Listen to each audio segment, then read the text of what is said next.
The public relations industry, the advertising industry, which is dedicated to creating consumers, it's a phenomenon that developed in the freest countries, in Britain and the United States.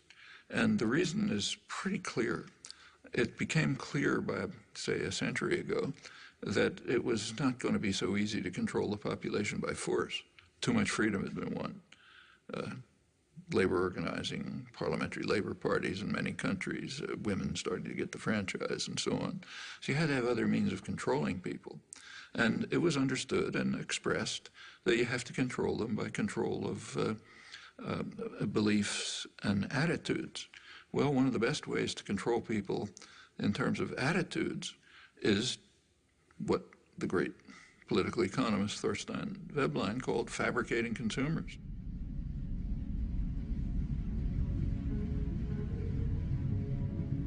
If you can fabricate wants, make obtaining things that are just about within your reach the essence of life, they're going to be trapped into becoming consumers.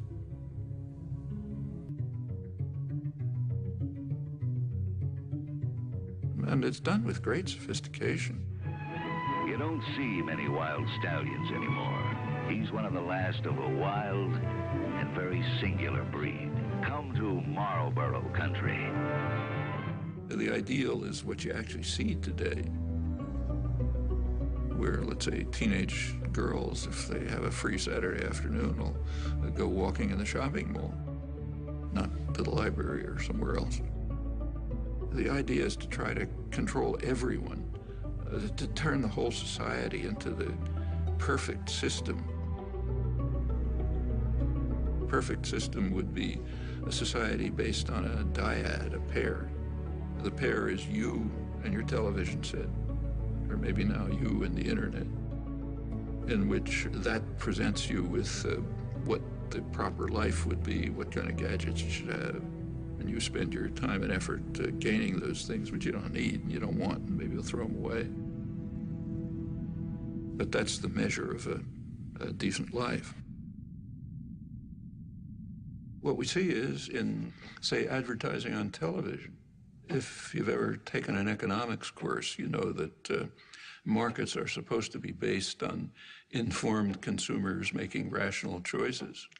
Well, if we had a system like that, a market system, then a television ad would consist of, say, General Motors putting up information saying, here's what we have for sale. That's not what an ad for a car is.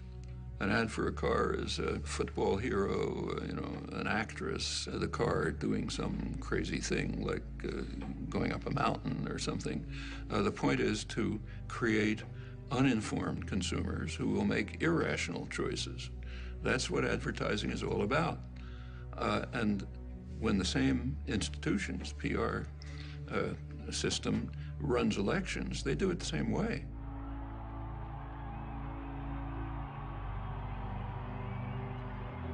They want to create an uninformed electorate which will make irrational choices, often against their own interests. And we see it every time one of these extravaganzas take place.